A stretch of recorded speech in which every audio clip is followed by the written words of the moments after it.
Welcome to the PowerPoint presentation. ఈరోజు మనం భారత రాజ్యాంగంలోని ప్రాథమిక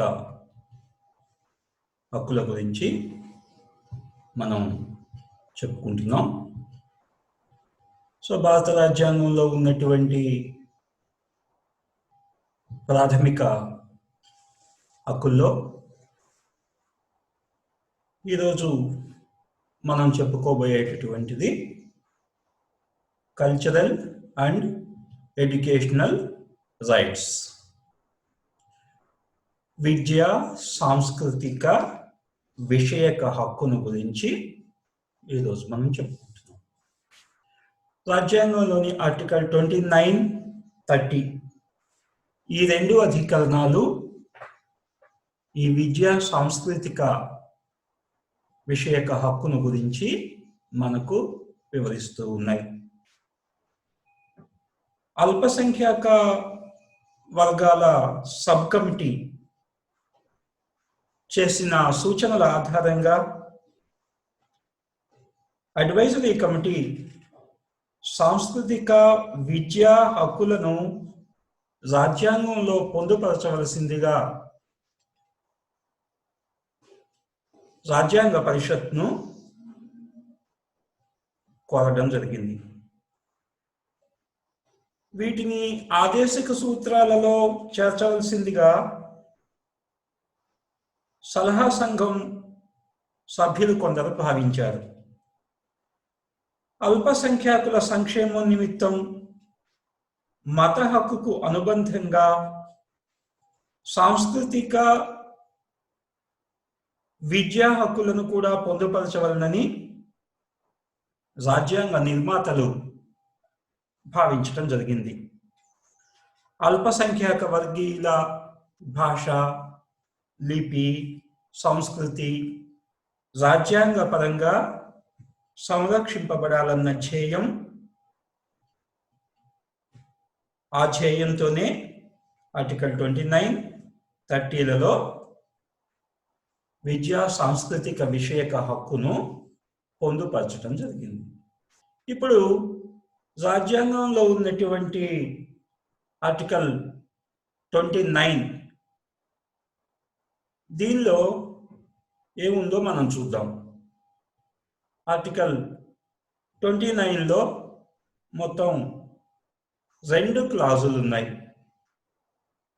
ఫస్ట్ క్లాజ్ ఏం చెప్తోంది అంటే, భారతదేశంలో నివసిస్తున్న పౌరులందరికీ తమ ప్రత్యేక భాష, లిపి, సంస్కృతులను భద్రపరుచుకునే హక్కు ఉండవలే. భారతదేశంలో నివసిస్తున్నటువంటి పౌరులందరికీ తమ ప్రత్యేక భాషను, లిపిని, సంస్కృతిని భద్రపరుచుకునేటటువంటి హక్కు ఉండాలి. రెండవ క్లాస్ ఏం చెప్తోంది అంటే, మతం, జాతి, కులం, భాషా ప్రాతిపదికలపై పౌరులెవ్వరి పట్ల ప్రభుత్వం నడుపుతున్నటువంటి కానీ, ప్రభుత్వ ధన సహాయం పొందుతున్నటువంటి కానీ విద్యా సంస్థలలో ప్రవేశం నిరాకరించబడకూడదు అంటోంది. అంటే మతం, జాతి, కులం, భాషా ప్రాతిపదికలపై పౌరులెవ్వరికీ ప్రభుత్వ విద్యా సంస్థలలో లేదా ప్రభుత్వ ఫండింగ్ పొందుతున్నటువంటి విద్యా సంస్థలలో ప్రవేశాన్ని నిరాకరించకూడదు. సో ఇది ఒక వర్గానికో ఒక సంస్థకో కాకుండా దేశంలో ఉన్నటువంటి పౌరులందరికీ కూడాను ఈ హక్కు వర్తించేలాగా ఏర్పాటు చేయటం జరిగింది. కేవలం అల్పసంఖ్యాక వర్గీయులకు మాత్రమే కాకుండా పౌరులందరికీ కూడాను ఈ హక్కును వివరించడం జరిగింది. ఇక ఆర్టికల్ 30లో ఏముందో చూద్దాం. ఆర్టికల్ 30 దీనిలో మొత్తం 2 క్లాజులు ఉన్నాయి. సో మొదటి క్లాస్ ఏం చెప్తోంది అంటే మతం లేదా భాషా ప్రాతిపదికలపైన ఏర్పడిన అల్పసంఖ్యాక వర్గీయులందరూ తమకు నచ్చిన విధంగా విద్యా సంస్థలను నెలకొల్పుకోవడానికి, నిర్వహించుకోవడానికి వారికి హక్కు ఉంది. అంటే మతం లేదా భాషా ప్రాతిపదికపై ఏర్పడిన అల్పసంఖ్యాక వర్గీయులందరూ కూడాను తమకు నచ్చిన విధంగా విద్యా సంస్థలను నెలకొల్పుకోవటానికి, తమ ప్రత్యేక భాష, లిపి, సంస్కృతులను కాపాడుకోవటం కోసం ప్రత్యేక విద్యా సంస్థను నెలకొల్పుకోవడానికి, వాటిని నిర్వహించుకోవటానికి కూడా అల్పసంఖ్యాక వర్గీయులకు హక్కు ఉంది. రెండవ క్లాస్ ఏం చెప్తోంది అంటే విద్యా సంస్థలకు గ్రాంట్లు మంజూరు చేసే విషయంలో ప్రభుత్వం మతం లేదా భాషా ప్రాతిపదికలపై ఏర్పడిన అల్పసంఖ్యాక వర్గీయుల నిర్వహణలో ఉన్న విద్యా సంస్థల పట్ల వివక్షత చూపకూడదు. అంటే గ్రాంట్లు మంజూరు చేసేటటువంటి సమయంలో గవర్నమెంట్ అల్పసంఖ్యాక వర్గీయులు ఏర్పాటు చేసుకున్నటువంటి సంస్థల పట్ల ఎటువంటి వివక్షత చూపించకూడదు అని చెప్తోంది. సో అల్పసంఖ్యాక వర్గీయులకు సంబంధించినటువంటి రక్షణలు పొందుపరచడం కోసం ప్రయత్నం చేయటం జరిగింది. ఆర్టికల్ 29లో ఉన్నటువంటి మొదటి క్లాజు అల్పసంఖ్యాక వర్గీయుల ప్రత్యేకతను కాపాడటానికి ఉద్దేశించబడింది. 29(2)లో ఉన్నటువంటి క్లాజు అల్పసంఖ్యాక వర్గీయులతో పాటు ప్రజలందరికీ వర్తిస్తుంది, అధిక సంఖ్యాకులకు కూడా వర్తిస్తుంది. అంటే అధిక సంఖ్యాక వర్గీయులు స్థాపించిన విద్యాలయాలలో అల్పసంఖ్యాక వర్గీయులకు, అల్పసంఖ్యాక వర్గీయులు స్థాపించిన విద్యాలయాలలో అధిక సంఖ్యాక వర్గీయులకు కూడా ప్రవేశార్హత రాజ్యాంగ రీత్యా గుర్తించబడింది. అంటే అధిక సంఖ్యాక నాన్ మైనారిటీస్ స్థాపించినటువంటి విద్యాలయాల్లో మైనారిటీస్ కి ప్రాతినిధ్యం దొరుకుతుంది, మైనారిటీస్ స్థాపించినటువంటి విద్యాలయాల్లో నాన్ మైనారిటీస్ కు కూడాను ప్రవేశం ఉంటుంది. కేవలం మత, జాతి, కుల, భాష ప్రాతిపదికలపై ఎవ్వరికి ప్రవేశం నిరాకరించేటటువంటి వీలు లేదు. అంటే 15(1)కు 29(2)కు అనుబంధంగా 29(2)ని మనం పేర్కొనవచ్చు. అల్పసంఖ్యాక వర్గీయులకు చెందిన మరికొన్ని నియమాలను రాజ్యాంగంలోని 16వ అధ్యాయంలో పొందుపరచడం జరిగింది. అల్పసంఖ్యాక వర్గీయులకు వారి మాతృభాషలో ప్రాథమిక విద్య ఉండాలనే సూచనలు, ఆ విధానం కూడా దానిలో పొందుపరచడం జరిగింది. అలా అల్పసంఖ్యాక వర్గీయులకు రక్షణ ఇవ్వటానికి రాజ్యాంగం ప్రయత్నం చేసింది. మరి అసలు అల్పసంఖ్యాక వర్గీయులు అంటే ఎవరు? దీనిని మనం ఏ ప్రమాణంతో తీసుకోవాలి అనే విషయంలో సందిగ్ధత మనకు కనిపిస్తుంది. సో రాజ్యాంగంలో ఎక్కడా కూడాను అల్పసంఖ్యాక వర్గీయులు అనే పదాన్ని వాడటం జరగలేదు.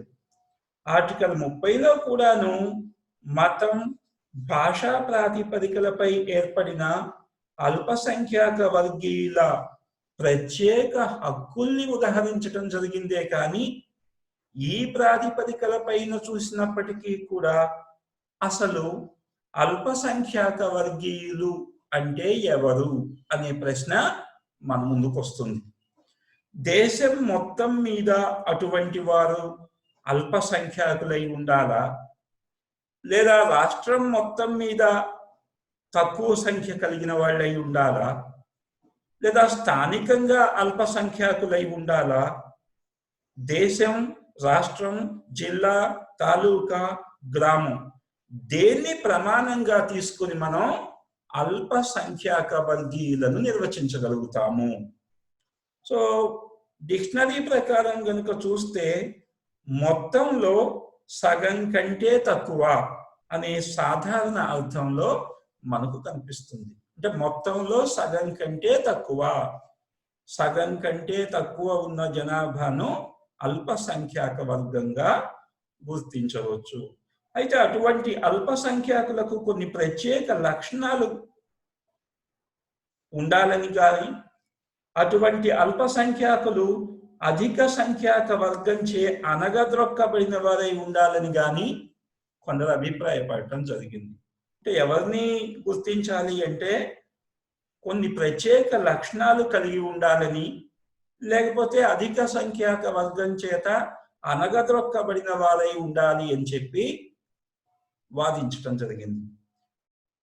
మత, భౌతిక, సాంస్కృతిక లక్షణాల కారణంగా మిగిలిన వారి నుంచి ప్రత్యేకించబడి వారి కంటే తక్కువ హోదాను, విభిన్నమైన హోదాను పొంది తమను విచక్షణతో చూస్తున్నారని భావించేటటువంటి వారే అల్పసంఖ్యాక వర్గీయులు అని ఎల్విత్ నిర్వచించటం జరిగింది. మానవ హక్కుల కమిషన్ నియోగించినటువంటి అల్పసంఖ్యాక వర్గీయుల రక్షణ కోసం ఏర్పరచబడిన ఉపసంఘం అల్పసంఖ్యాకులను నిర్వచిస్తూ అధికారంలో లేకుండా ఉండి తదితరులకు భిన్నమైన ఒక ప్రత్యేక సుస్థిర జాతీయ, ధార్మిక లేదా భాషా సంస్కృతి ఉండి అట్లాంటి ప్రత్యేకతను నిలుపుకోవాలని ఆశయం కలవారే అల్పసంఖ్యాక వర్గీయులు అని చెప్పి ఈ ఉపసంఘం నిర్వచించడం జరిగింది. భారతదేశ సుప్రీంకోర్టు మొత్తంలో సగం కంటే తక్కువ సంఖ్యాకులను అల్పసంఖ్యాక వర్గంగా పేర్కొనవచ్చు అని చెప్పి చెప్పింది. సో కేరళ ఎడ్యుకేషన్ బిల్ 1958లో సుప్రీంకోర్టు అల్పసంఖ్యాక వర్గీయులను నిర్వచిస్తూ ఒక చట్టం రాష్ట్రం అంతటికీ వర్తించినప్పుడు ఆ రాష్ట్ర జనాభా లెక్కలను అనుసరించి ఆ రాష్ట్రంలోని అల్పసంఖ్యాకులు ఆ చట్టం పట్ల ఆర్టికల్ 29, 30 అధికరణాలలో ఉన్నటువంటి హక్కులకు అర్హులవుతారు అని చెప్పి పేర్కొనడం జరిగింది.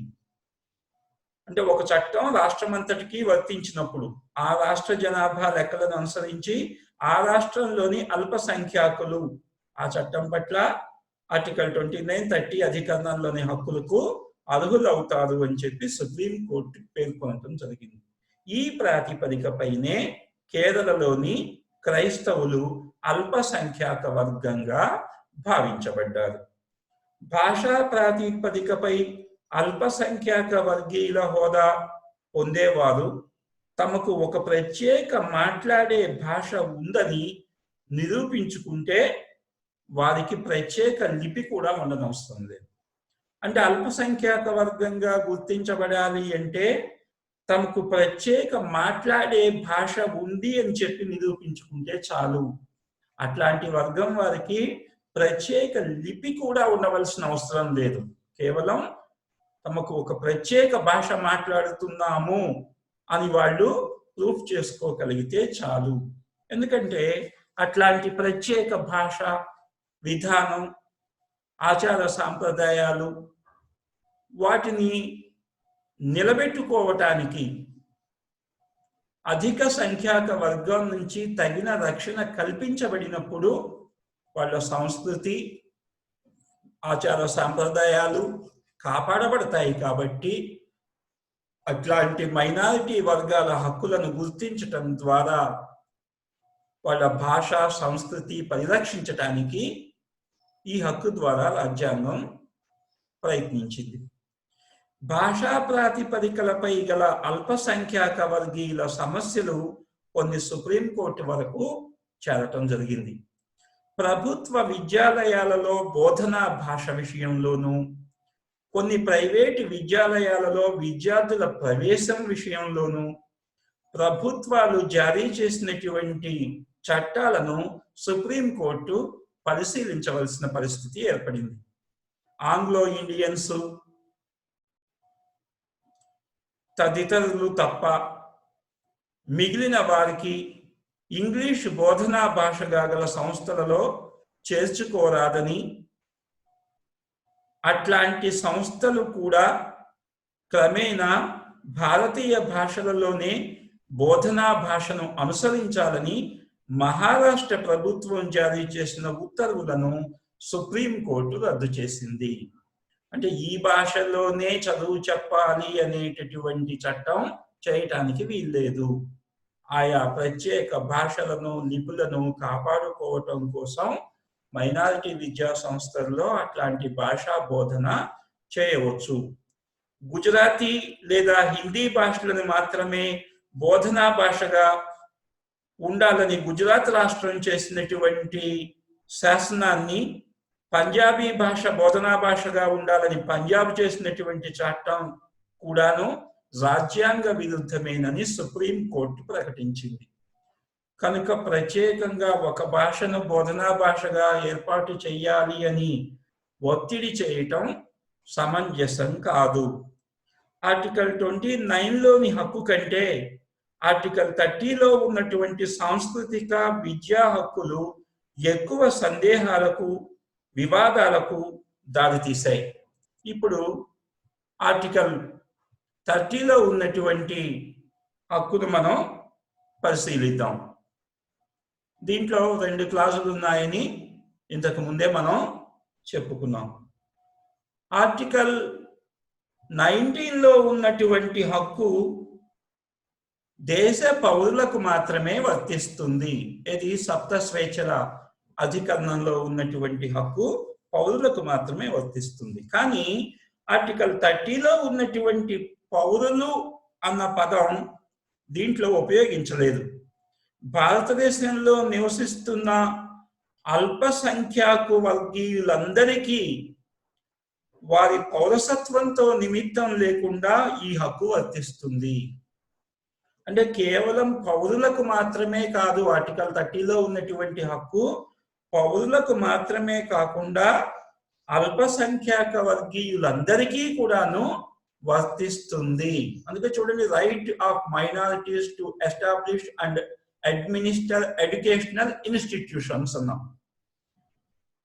ఎస్కే పాత్రో వర్సెస్ బీహార్ కేసులో సుప్రీంకోర్టు ఈ విషయాన్ని ప్రకటించింది. అంటే కేవలం పౌరులకు మాత్రమే కాకుండా అల్పసంఖ్యాక వర్గీయులందరికీ కూడాను ఆర్టికల్ 30లో ఉన్నటువంటి ప్రాథమిక హక్కు అన్వయించబడుతుంది. ఆర్టికల్ 30లో ఉదహరించినటువంటి విద్యాలయాలను ఒకే ఒక వ్యక్తి కానీ పలువురు వ్యక్తుల సమూహంగా కానీ ఏర్పడి నెలకొల్పుకోవచ్చు. అల్పసంఖ్యాక వర్గీయులు నెలకొల్పుకునే విద్యాలయాన్ని ఆర్టికల్ 30 పరిధిలోకి వస్తాయి. అంటే అల్పసంఖ్యాక వర్గీయులు నెలకొల్పేటటువంటి విద్యాలయాలన్నీ కూడాను ఆర్టికల్ 30 వాటికి ప్రొటెక్షన్ ఇస్తుంది.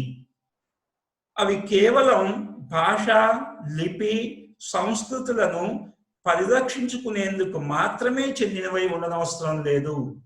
అంటే ఆర్టికల్ 30 కింద అల్పసంఖ్యాక వర్గీయులు స్థాపించుకునేటటువంటి విద్యా సంస్థలు కేవలం భాష, లిపి, సంస్కృతులను పరిరక్షించుకునేందుకే ఏర్పడవలసిన అవసరం లేదు. అట్లాంటి సంస్థలు మన ప్రస్తుత రాజ్యాంగం అమలులోకి రాని క్రితం లేదా రాజ్యాంగం అమల్లోకి వచ్చిన తరువాత నెలకొల్పినవైనా అయి ఉండవచ్చు. అంటే రాజ్యాంగం అమల్లోకి రాకముందు నెలకొల్పినవైనా కావచ్చు, రాజ్యాంగం అమల్లోకి వచ్చిన తర్వాత నెలకొల్పినవైనా కూడాను ఆర్టికల్ 30లో ఉన్నటువంటి రక్షణ వాటికి వర్తిస్తుంది. అవి ప్రధానంగా అల్పసంఖ్యాకులచే నెలకొల్పబడి ఉండాలి. ఇక్కడ విషయం ఏంటి అంటే, అటువంటి విద్యా సంస్థలన్నీ కూడాను కేవలం అల్పసంఖ్యాక వర్గీయుల చేత ఏర్పాటు చేయబడి ఉండాలి.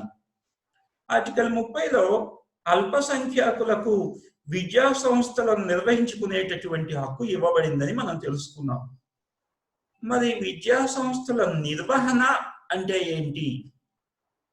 విద్యాలయాల యాజమాన్యం, వాటి నిర్వహణకు సంబంధించిన విషయాలు, ఉదాహరణకు సిబ్బంది నియామకం కానివ్వండి, విద్యార్థుల ప్రవేశాలు కానివ్వండి, మొదలైనవన్నీ కూడాను నిర్వహణ క్రిందికే వస్తాయి. కేరళ విద్యా బిల్లు వివాదంలో సుప్రీంకోర్టు విద్యా ప్రమాణాల నిర్ణయం నిర్వహణ పరిధిలోకి రాదని చెప్పింది. అంటే విద్యా ప్రమాణాల నిర్ణయం, ఎట్లాంటి క్వాలిటీని మెయింటైన్ చేయాలి అనేది నిర్వహణ పరిధిలోకి రాదని సుప్రీంకోర్టు భావించింది. Kerala versus mother provincial act 1970లో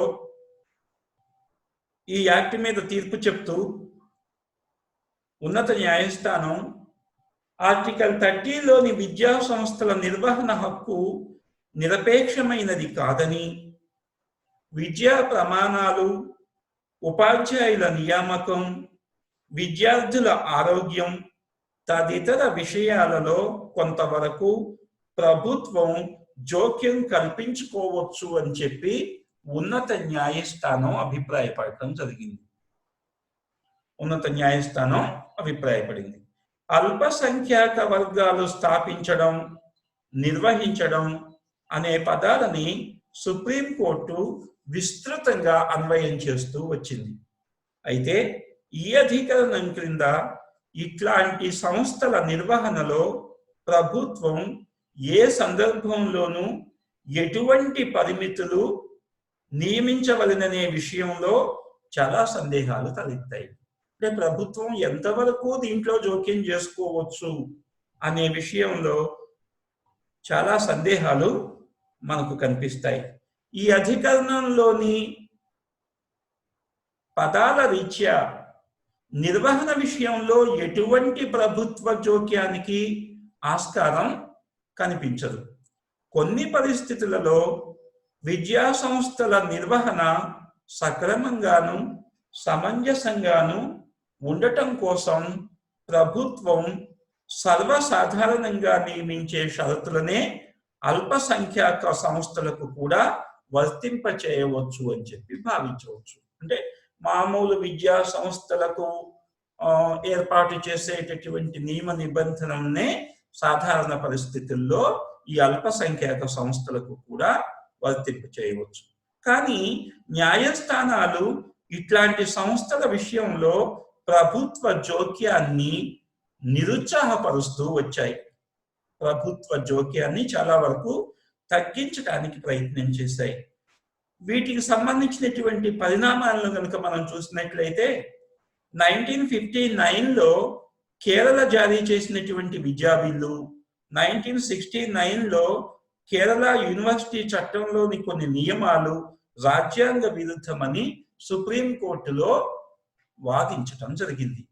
1969 Kerala university చట్టంలో సమిష్టి నిర్వహణలో ఉన్న ప్రైవేటు కళాశాలలు, నిర్వాహక సంస్థల విషయంలో కొన్ని మార్పులు తీసుకురావటం జరిగింది. వాటిని ఎలా నిర్వహించాలి అనే విషయంలో ఈ చట్టం కొన్ని మార్పులు తీసుకొచ్చింది. ఈ నిర్వాహక సంస్థలలో అల్పసంఖ్యాక వర్గీయుల యాజమాన్యం తాలూకు ప్రతినిధులతో పాటు కొంతమంది యూనివర్సిటీ ప్రతినిధులకు, కొంతమంది ప్రభుత్వ ప్రతినిధులకు, మరికొంతమంది ఉపాధ్యాయ ప్రతినిధులకు కూడా సభ్యత్వం కల్పించబడింది. అంటే ఆ మైనారిటీ విద్యా సంస్థను నిర్వహించేటటువంటి విషయంలో కేవలం ఆ సంస్థకు సంబంధించినటువంటి అల్పసంఖ్యాక వర్గీయుల యాజమాన్యం ప్రతినిధులతో పాటు కొంతమంది యూనివర్సిటీ ప్రతినిధుల్ని, కొంతమంది ప్రభుత్వ ప్రతినిధుల్ని, కొంతమంది ఉపాధ్యాయ ప్రతినిధులకి కూడా సభ్యత్వం కల్పించడం జరిగింది. ఈ ప్రతినిధుల సంఖ్య మొత్తం సంస్థలోని సభ్యుల సంఖ్యలో చాలా తక్కువ శాతమైనప్పటికీ కూడా అట్లాంటి ప్రతినిధుల నియామకంలో యాజమాన్యానికి అధికారం ఇవ్వలేదు. కనుక వారి నియామకం, యాజమాన్యంలో జోక్యం కలుగ చేసుకున్నట్లే ఇది భావించబడుతుందని, అట్లాంటి నిర్వాహక సంస్థల నియామకం అల్పసంఖ్యాకుల విద్యా సంస్థల నిర్వహణ హక్కుకు విరుద్ధమని సుప్రీంకోర్టు తీర్పు చెప్పింది. అంటే అలా ప్రభుత్వం అల్పసంఖ్యాక వర్గీయుల నిర్వహణలో ఉన్నటువంటి విద్యా సంస్థలలో అలాంటి అల్పసంఖ్యాక వర్గ ప్రతినిధులు తప్ప మిగిలినటువంటి వాళ్ళను నియమించటం సమంజసం కాదు అని చెప్పి న్యాయస్థానాలు భావించాయి. కేరళ రాష్ట్రంలో ఉన్నటువంటి శిక్షణా కళాశాలలో వివిధ వర్గాలకు సీట్లు కేటాయించడం కోసం ప్రభుత్వం చేసిన ప్రయత్నాలన్నీ కూడాను న్యాయస్థానాల తీర్పుల ద్వారా రద్దు గావించబడి ఆఖరికి ఈ విషయాన్ని ప్రభుత్వ విద్యా సంస్థలతో రాజీ పద్ధతుల ద్వారా ప్రభుత్వం పరిష్కరించుకోవాల్సినటువంటి పరిస్థితి ఏర్పడింది. సో ప్రభుత్వం చేసినటువంటి చట్టాలన్నీ కూడాను న్యాయస్థానాలు అల్పసంఖ్యాక వర్గీయుల రక్షణ దృష్టితో చూడటం వల్ల అవన్నీ కూడాను రద్దు కావడంతో చివరికి ప్రభుత్వం ఆ విద్యా సంస్థల యాజమాన్యాలతో రాజీ పద్ధతుల ద్వారా సమస్యను పరిష్కరించుకోవాల్సి వచ్చింది. ఈ రాజీ ప్రకారం అల్పసంఖ్యాక వర్గాల నిర్వహణలో ఉన్నటువంటి విద్యా సంస్థలలో అంటే సీట్లు ఏ విధంగా ప్రవేశాలకు సంబంధించినటువంటి సీట్లను ఏ విధంగా పంచుకోవాలి అనేది ప్రభుత్వం ఒక ఒప్పందం కుదుర్చుకుంది. అల్పసంఖ్యాక వర్గపు నిర్వహణలో ఉన్నటువంటి విద్యా సంస్థలలో 20% ఎస్సీలకు, ఎస్టీలకు, 20% సీట్లు ఎస్సీలకు, ఎస్టీలకు, 10% ఏమో కాలేజీ యాజమాన్యం వారికి అంటే ఆ మైనారిటీ వర్గం వాళ్లకు, 20% కాలేజీ యాజమాన్యం ఎన్నిక చేసినటువంటి వాళ్ళకి అంటే మేనేజ్మెంట్ కోటా అంటాం దీన్ని. కాలేజీ యాజమాన్యం ఎంపిక చేసినటువంటి వారికి మిగతా 50% సీట్లు బహిరంగ పోటీ అంటే ఓపెన్ మార్కెట్లో కేటాయించడం జరిగింది. అంటే మెరిట్ ఆధారంగా ఓపెన్ మార్కెట్లో వీటిని ఇస్తారు.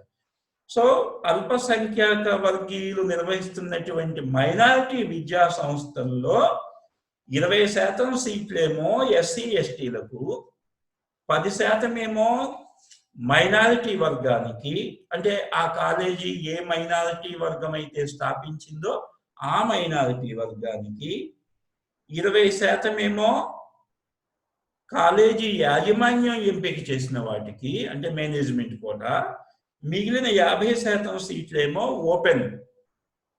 అట్లా ప్రభుత్వం అల్పసంఖ్యాక వర్గ విద్యా సంస్థలతో ఒప్పందం కూర్చుకుని సీట్లను కేటాయించడం జరిగింది. అల్పసంఖ్యాక వర్గాల విద్యా సంస్థల నిర్వహణలో ప్రభుత్వ జోక్యం కానీ, విశ్వవిద్యాలయాల వంటి సంస్థల జోక్యం కానీ న్యాయస్థానాలు సమర్థించలేదు. ఎందుకంటే అల్పసంఖ్యాక వర్గీయుల హక్కుల విషయంలో న్యాయస్థానాలు ఎప్పుడూ కూడాను సానుభూతితోనే ఉన్నాయి. కనుక వాటిల్లో ప్రభుత్వం జోక్యం చేసుకోవటం కానీ లేకపోతే విశ్వవిద్యాలయాలు జోక్యం చేసుకుని అల్పసంఖ్యాక వర్గీయులకు సంబంధించినటువంటి రక్షణలను తొలగించడానికి కానీ తగ్గించడానికి కానీ న్యాయస్థానాలు ఎప్పుడూ కూడాను వాటిని సమర్థించలేదు. అల్పసంఖ్యాకుల సాంస్కృతిక విద్యా హక్కులు ప్రాథమిక హక్కులన్నింటిలో న్యాయస్థానాల ద్వారా అధిక సంరక్షణ పొందాయి. మిగిలినటువంటి ప్రాథమిక హక్కుల్ని కనుక మనం చూస్తే ఆ హక్కులన్నింటిలోకి కూడాను న్యాయస్థానాల ద్వారా ఎక్కువ రక్షణ పొందినటువంటి హక్కు ఈ అల్పసంఖ్యాక వర్గీయుల సాంస్కృతిక విద్యా విషయక హక్కులే. ఒక విధంగా చూస్తే ఆస్తి స్వేచ్ఛ హక్కులలో కలుగ చేసుకున్న విధంగా మత సాంస్కృతిక విద్యా హక్కులో ప్రభుత్వం కూడాను అంత సీరియస్ గా జోక్యం చేసుకుంది అని మనం చెప్పడానికి అవకాశం లేదు. ఎందుకంటే ప్రభుత్వం జోక్యం చేసుకోలేదు. 1950-75 మధ్యలో రాజ్యాంగంలో ముఖ్యంగా ప్రాథమిక హక్కుల అధ్యాయంలో అనేక సవరణలు జరగటం మనం చూసాం. 25వ సవరణ, ఆదేశిక సూత్రాలకు ఉన్న ప్రాధాన్యతను తెలియజేసింది. 25వ సవరణ 14, 19, 31 ఆర్టికల్స్లో ఉన్నటువంటి సమానత్వపు హక్కు, స్వేచ్ఛ హక్కు, ఆస్తి హక్కులను సంకుచితం చేసింది. కానీ ఆర్టికల్ 29, 30 అధికరణాలను గురించి ఏమాత్రం అది తగ్గించలేదు. అంటే ప్రభుత్వంలోని 3 శాఖలు, శాసన నిర్మాణ శాఖ, కార్యనిర్వాహక శాఖ, న్యాయశాఖలు కూడా లౌకిక రాజ్యాంగ సూత్రానికి ప్రాధాన్యమిస్తూ భారతదేశంలో వివిధ సంస్కృతులు సమ్మేళనం అనే భావానికి దోహదం కలిగిస్తూ అన్ని మతాల, జాతుల, భాషల వారికి సమాన ప్రతిపత్తి కల్పించటానికి ప్రయత్నం చేశాయి. అంటే దాదాపుగా అల్పసంఖ్యాక వర్గీయుల హక్కులను కాపాడటానికే ఇటు ప్రభుత్వం కానీ అటు న్యాయస్థానాలు కానీ ప్రయత్నం చేశాయి. ఆ కారణం వల్లనే అల్పసంఖ్యాక వర్గీయుల హక్కుల విషయంలో ప్రభుత్వం పెద్దగా జోక్యం చేసుకోవటానికి ఇష్టపడలేదు. సో రాజ్యాంగంలో ఉన్నటువంటి ప్రాథమిక హక్కులలో ఒకటైన విద్యా సాంస్కృతిక విషయక హక్కు న్యాయస్థాన పరంగా ఎక్కువ రక్షణలను పొందింది అని మనం చెప్పుకోవచ్చు. ఇది రాజ్యాంగంలో అల్పసంఖ్యాక వర్గీయుల హక్కులను కాపాడటానికి, వాళ్ళు అభద్రతా భావానికి గురి కాకుండా స్వేచ్ఛగా తమ జాతి, మత, భాష, లిపి, సంస్కృతులను కాపాడుకోవటానికి సంపూర్ణమైనటువంటి అవకాశం ఇవ్వటానికి రాజ్యాంగం ఈ హక్కు ద్వారా ప్రయత్నం చేసింది. ఇది భారత రాజ్యాంగంలో పేర్కొనబడినటువంటి విద్యా సాంస్కృతిక విషయక హక్కు. సో నెక్స్ట్ క్లాస్లో మనం ప్రాథమిక హక్కుల్లోని తర్వాత హక్కు అయిన ఆస్తి హక్కును గురించి తెలుసుకుందాం. ఇప్పటి వరకు ఓపికగా విన్నందుకు మీ అందరికీ ధన్యవాదాలు. Thank you very much.